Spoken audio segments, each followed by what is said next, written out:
Internet va ijtimoiy tarmoqlar firibgarlar uchun asosiy maydon hisoblanadi. Misol uchun bloger ham, ovam ham mana shu reklamani berib turganda hech qachon kafolat bera olmaydi bu tashkilotning xizmatiga, boshqasiga. Lekin davlat tomonidan bu tashkilotga mana shu faoliyat bilan shug'ullanishga ruxsat berilganmi yo'qmi, litsenziyasi bormi, uni tekshirish imkoniyati bor.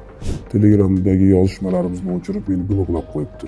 Na uni telefoniga qayta tusha oldim, na yoza oldim. Shunchaki xarajat qildirish uchun aylantirishga bo'lgan ekanda. Internetda bunaqa saytlar, gruppalar juda ham ko'p ekan. Juda qulay shartlar yoki oldindan pul talab qiluvchi takliflarga shubha bilan qarash kerak. Mana shunaqangi firibgar tashkilotlar birinchi navbatda fuqarolarimizga juda ham yengil tashqi talablarda, yengil shartlarda katta va'dalar beradi.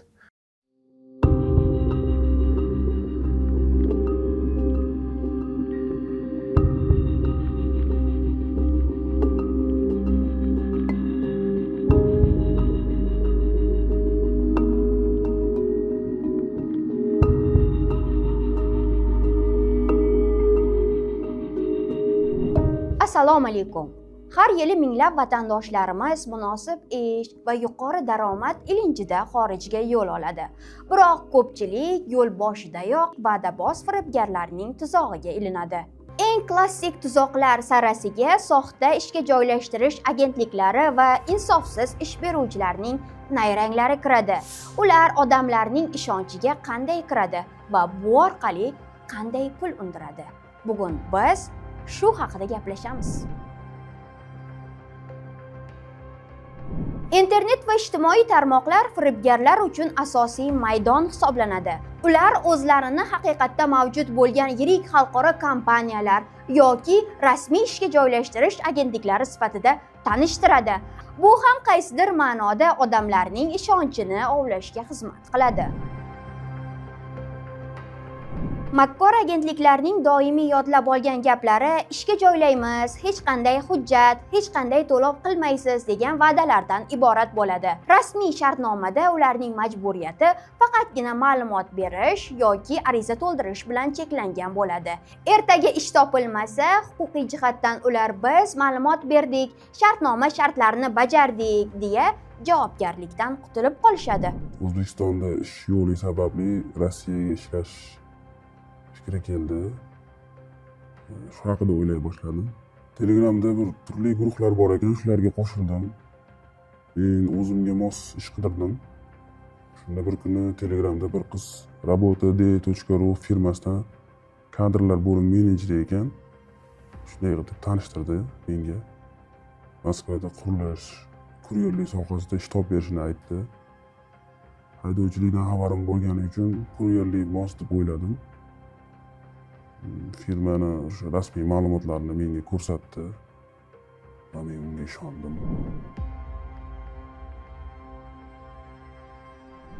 Firibgar agentliklar internetdagi hammaga ochiq bo'lgan vakansiyalar ro'yxatini fuqarolarga pul evaziga taqdim etadi va buning uchun hech qanday mas'uliyatni bo'yniga olmaydi. Men o'ylagandim, ular chet eldan maxsus ish topib berishadi deb. Oyligini 100 ming, 120 ming rubl atrofida dedi. Vazifam tekstil fabrikasida mollarni olib, do'konlarga tarqatish ekan.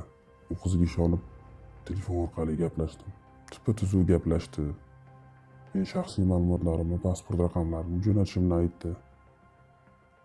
Aldanganimni bilmagandim. O'sha qiz yuborgan vakansiyalar aslida internet saytlarida, ochiq saytlarda bor ekan. Faqat shu menga ma'lumotlarni o'zini sotgan ekan. Soddalik qilman.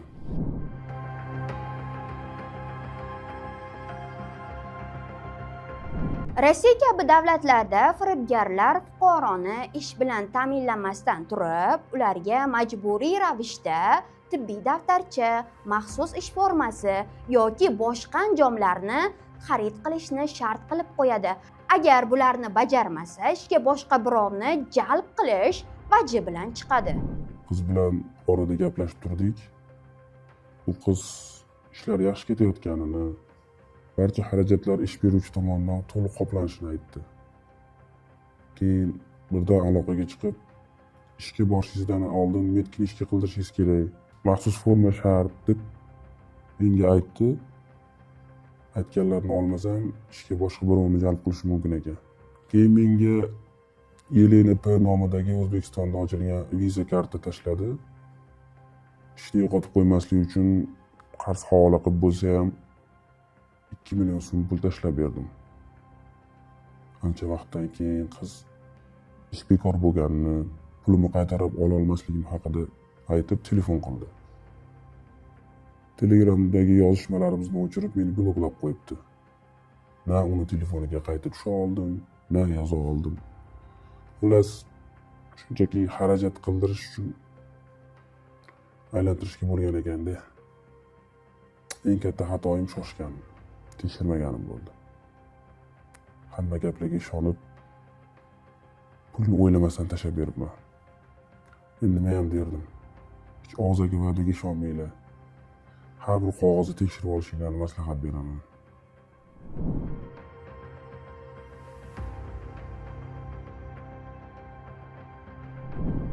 O'zbekistonda fuqarolarni xorijga ishga yuborish vakolatiga faqat xususiy bandlik agentliklari haqli.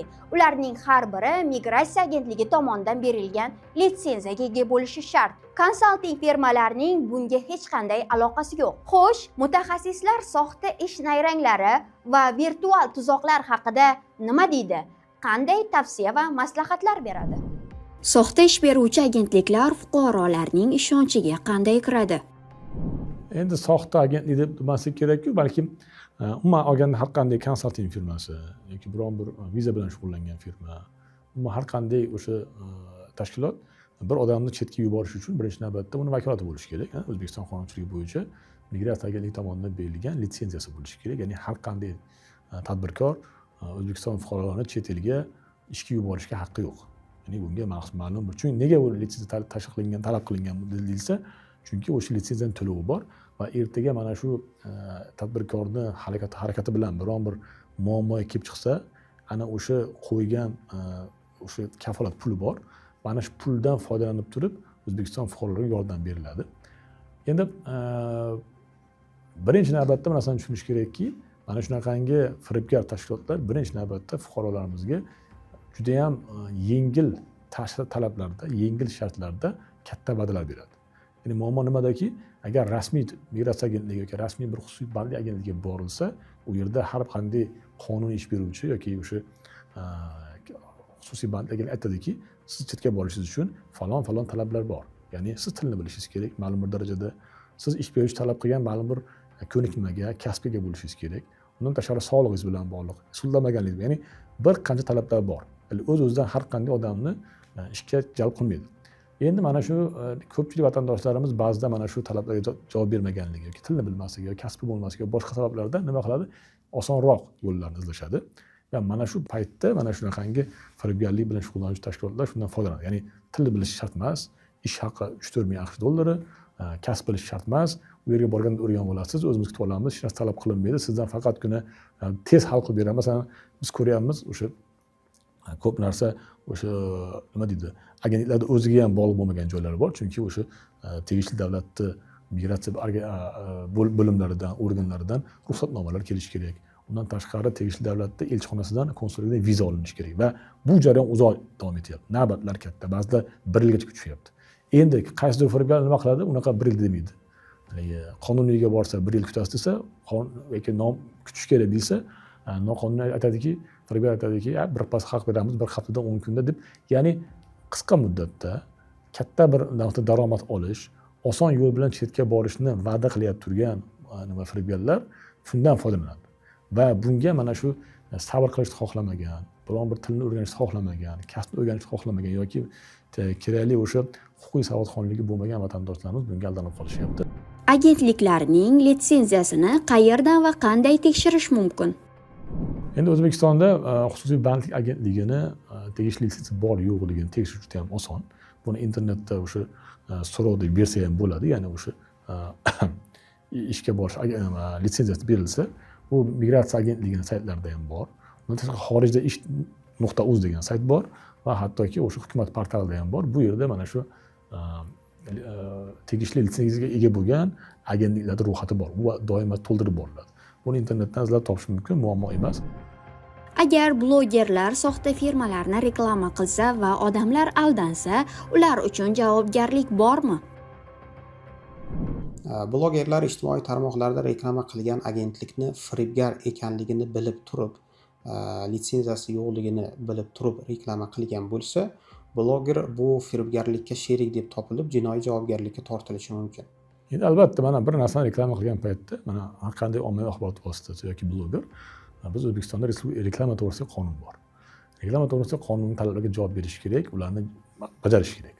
Endi masalan, biron bir sohani reklama qilayotgan turgan bo'lsa, ana o'sha soha O'zbekiston qonunchiligi bo'yicha litsenziya talab qiladigan soha bo'lsa, ana shu reklamani bergan tashkilotdan so'rash kerak. Litsenziyani ko'rish kerak. Chunki misol uchun bloger ham, OVAV ham mana shu reklamani berib turganda hech qachon kafolat bera olmaydi bu tashkilotning xizmatiga, boshqasiga. Lekin davlat tomonidan bu tashkilotga mana shu faoliyat bilan shug'ullanishga ruxsat berilganmi yo'qmi, litsenziyasi bormi, uni tekshirish imkoniyati bor. Va agar davlat tomonidan bunga litsenziya berilgan bo'lsa, bu reklama qilgan bo'lsa va u yerda keyinchalik qanday muammo kelib chiqqan bo'lsa, bunga javobgarlik yo'q. Chunki o'zini reklama bo'yicha o'zini xizmatini ko'rsatdi. Lekin mana shunaqangi litsenziyasi yo'q tashkilotga xizmatlarni reklama qilsa, shunaqa litsenziya talab qilmasa va undan ertaga muammo kelib chiqsa, o'zi aslida muammo kelib chiqmagan taqdirda ham bunga javobgarlik bor. Chunki O'zbekistonda litsenziyasi yo'q xizmatlarni, sertifikati yo'q tovarlarni reklama qilish mumkin emas, agar qonun bo'yicha talab qilinadigan bo'lsa. Chetga ishga yuborish bo'yicha faoliyat aynan litsenziya talab qiladigan faoliyat. Demak, har qanday mana shunaqangi chetga ishlash yuborish bilan bog'liq faoliyatni reklama qilish, demak, uni faqatgina o'sha litsenziyasi bor tashkilot nomidan qilish mumkin va ana o'sha shunaqangi litsenziyasi bor tashkilotning xizmatlarinigina reklama qilish mumkin xolos. Boshqa chetdagi yoki O'zbekistondagi bunga huquqi yo'q, vakolati yo'q tashkilotlarning xizmatlarini reklama qilish mumkin emas.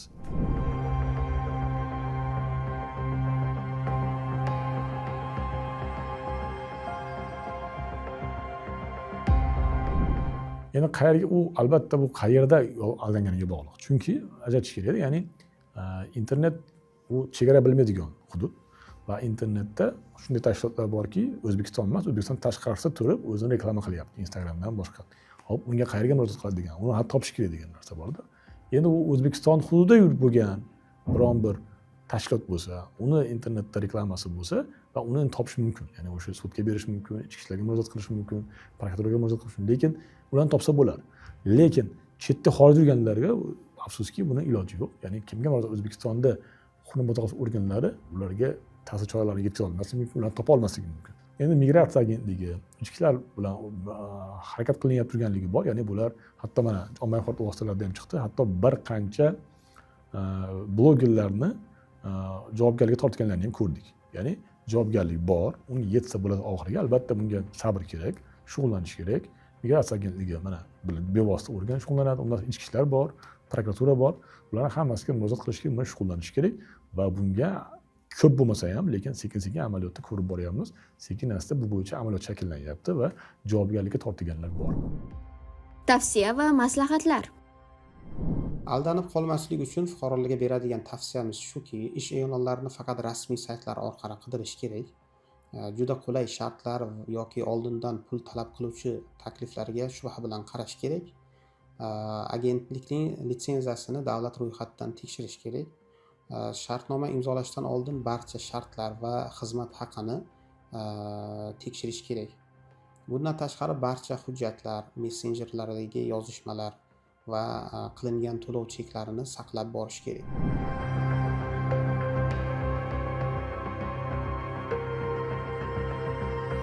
Migratsiya agentligi ma'lumotlariga ko'ra, hozirda xorijda mehnat muhojirligida bo'lgan O'zbekiston fuqarolari soni 2 milliondan oshadi. Bu raqamlar bir tomondan mamlakat iqtisodiyoti uchun moliyaviy manba bo'lsa, ikkinchi tomondan bu millionlab insonlar o'zga yurtda duch kelishi mumkin bo'lgan og'riqli muammolarga oyna tutadi. Eng achinarlisi, o'zga yurtlarda insofsiz ish beruvchilar tomonidan migrantlarga qilinayotgan suiiste'molliklardir. O'zga tilni bilmagan, huquqlarini to'liq anglamagan vatandoshlarimiz ko'pincha o'z mehnati uchun haq ola olmaslik, majburiy mehnat, hatto shaxsiy chegaralarning buzilishi kabi nomaqbul vaziyatlarga duch keladi. Navbatdagi murojaat tahririyatimizga Rossiyaning olis hududidan yo'llangan. Keling, uni murojaatchining o'zidan tinglaymiz. Assalomu alaykum, migrant bo'lsa tahririyatidagilar. Biz 9 kishi bo'lib Krasnoyarsk o'lkasiga, ya'ni Tuva respublikasining Qizil shahriga ishga kelgandik. Vazifamiz shu qurilayotgan binolarning fasadini, tashqi ta'mirlashni qilish edi. Ish boshida pul muammosiga duch keldik. Birinchi oyligimizni 2,5 oy kutdik. Ish beruvchi doim bugun erta deb aldab yurdi bizda. Ikkinchi oyligimizda ham deyarli 3 oy zo'rg'a oldik. 3 oyda zo'rg'a oldik. 3-oyda esa maoshni faqat yarmini berishdi, to'lig'ini berilmadi shunda ham. 4-oyda pulni umuman ololmadik 4-oyga. Oxiri sheriklarim amallab O'zbekistonga qaytib ketishdi. Men esa keta olmadim. Doimiy pul muammosi bo'lgani uchun Zolotoye Koronadan kredit olishga majbur bo'ldim. Kreditni ham vaqtida to'lay olmadim. Foiz oshib ketib, ish sudga oshirildi. Hozirgacha O'zbekistonga qayta olmayapman. Iltimos, menga o'xshagan musofirlarga yo'l ko'rsatinglar. Qayerdan yordam olsam bo'ladi? Migrantlarning insofsiz ish beruvchilar tuzog'iga tushib qolishiga asosiy sabablar nima? Endi avvalo bizni vatandoshlarimiz ko'pincha meni fikrimcha yaxshi surishtirmasdan ishga borishadi. Ya'ni o'sha ish beruvchi haqida ma'lumot yig'ish kerak. Ish beruvchi misol uchun qonuniy ishlashi mumkin, rasmiy ishlayib turgan bo'lishi mumkin, lekin ishni o'zi jarayonida har xil muammolar, ish beruvchining o'ziga xos bir talablari, odamlar bilan masalan muomalasi to'g'ri kelmagan joylar bo'lishi mumkin. Shuning uchun imkon boricha ishga borishdan oldin mana shu ish beruvchida ilgari ishlagan odamlarni topish, ularning fikrlarini, ularning izohlarini o'qish yaxshi bo'ladi. Chunki u yerdagi vaziyat qanday bo'lgan, nimalar talab qilingan va nimaga qarab turib o'sha ish haqi berilgan yoki boshqa bir muammolar kelib chiqqanmi yo'qmi degan savollarga e'tibor berish mumkin. Chunki kimdir rasmiy ishlashi mumkin, ya'ni ish haqini cho'zib yurishi mumkin, vaqti bermasligi mumkin. Bu narsa har doim ham bir huquqiy oqibatga olib kelib sudlash boshqa bo'lmasligi mumkin, lekin shu bilan bir vaqt qatorida ya'ni muhojirlarimiz qiynalgan bo'lishlari mumkin. Ya'ni o'zlaridan oldin mana shu ish beruvchida biron bir vatandoshlari, muhojirlar ishlagan bo'lsa, ularning fikrlarini internetda topib o'qish yoki o'zlari bilan gaplashish yaxshiroq bo'ladi agar imkoni bo'lsa. Undan tashqari mana shu ish beruvchi haqidagi boshqa joylarda ham berilgan ma'lumotlar, balkim kim bilan sudlashgandir, ish haqi bo'yicha yoki bir boshqa bir masala, moliyaviy masalalar bo'yicha shunga o'xshagan ma'lumotlarni o'rganishsa yaxshi bo'ladi va iloji boricha rasmiy yo'llar bilan, ya'ni o'sha nima deydi, tashkillashtirilgan tartibda migratsiya agentligi yoki xususiy bank agentliklari tomonidan borilganda ish beruvchilarda har xil norasmiy, noqonuniy talablar qo'yish imkoni kamroq bo'ladi. Chunki ularni o'sha nazorat qiluvchi tashkilotlar ko'proq bo'ladi. Migratsiya agentligi aqlashi mumkinki boshqa. Agar to'g'ri borganda bunaqangi ta'sir o'tkazishi mumkin bo'lgan tashkilotlar yoki shaxslar bo'lmasligi mumkin va shunga o'xshagan muammolar kelib chiqishi mumkin. Shuning uchun ham albatta mana shu obro'li, rasmiy ishlatadigan, bozorda o'zini o'rniga ega bo'lgan va iloji boricha rasmiy yo'l bilan ishga qabul qiladigan ish beruvchilarga borilsa, meni fikrimcha bunaqa muammolar kamroq. Nega ish beruvchilar registratsiya bahonasida migrantlarning pasport va hujjatlarini olib qo'yadi? Pasportni hech kim olib qo'yishga haqqi yo'q. Endi hozirgi kunda mana ancha yangilik bo'ldi, ya'ni o'tgan yildan boshlab Moskva shahri va Moskva viloyatida bevosita fuqaroni o'zi o'sha Amina dasturi orqali registratsiya qilish imkoni bo'ladi. Ya'ni bu yerda ish beruvchi ham, uy egasi ham kerak emas. Va bu narsa, bu amaliyot o'ylaymanki keyingi yillarda butun Rossiyaga ham tarqaladi. Hozirgi kunda Moskva shahri va Moskva viloyatidan tashqarida bo'lganlarga maslahat beradigan bo'lsak, iloji boricha mana shu ish beruvchiga tushuntirish kerak, pasportlar bermaslik kerak. Agar bergan taqdirda ham mana shu deylik registratsiyaga olib keladigan bo'lsa, birgalashib borib, ya'ni korxonaning vakili bilan birga borib, migratsiya markazlariga, migratsiya bo'limlariga shu yerdan bevosita hujjatni qilish kerak. Ya'ni iloji boricha hujjatlarni birga bermaslik kerak. Manbalar berib, og'izib qo'ygan, vaqti bermay turgan bo'lsa, bu yerda albatta migratsiya agentligining vakolatxonasi bor. Birdan politsiyaga borishni aytmaymiz, chunki ish beruvchilar munosabati yaxshi bo'lishi ertaga davomiy ishlar daromad qilishga bog'liqda. Shuning uchun ham bu yerda birdan ertaga muomala buzilib, ishdan haydalib ketmasligi uchun yoki ish bo'lmasligi uchun migratsiya agentligining vakolatxonasiga murojaat qilinsa, ular ish beruvchi bilan gaplashib, aloqaga chiqib, chiroyli tushuntirishlari mumkin. Ya'ni qonun bo'yicha sizlarning olishga haqqinglar yo'q. Agar nima bo'lsa tezroq qaytarib beringlar degan narsa bo'lsa, ish ya'ni yaxshilik bilan tugashi mumkin.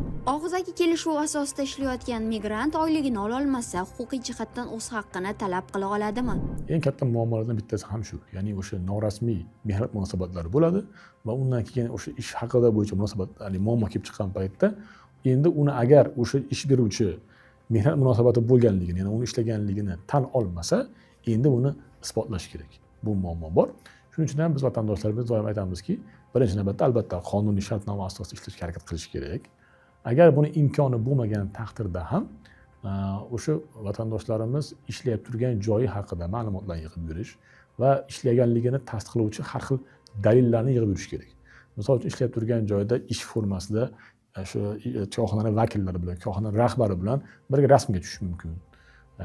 Balkim o'sha ishlab turgan joyiga biron bir buyurtmalar zakaz qilish mumkin, ovqatni boshqa. Ya'ni bu odam mana shu joyda doimiy ravishda bo'lganligini, u yerda masalan shu mehnat munosabatiga bog'liq bo'lgan har qanday hujjatmi, rasmmi, videomi shularni hammasini yig'ib borish kerak. Usiz o'zidan o'zi og'zaki gap bilan yoki kimnidir guvohligi bilan bunaqangi mehnat munosabati bo'lganligini isbotlab bo'lmaydi. Agar migrant pulsiz va hujjatlarsiz qolib ketsa, xorijdagi vakolatxonalar qanday amaliy yordam bera oladi? Endi biz hozir O'zbekiston fuqarolari haqida gapirishimiz mumkin xolos, chunki boshqa davlat haqida ma'lumot yo'q bizda.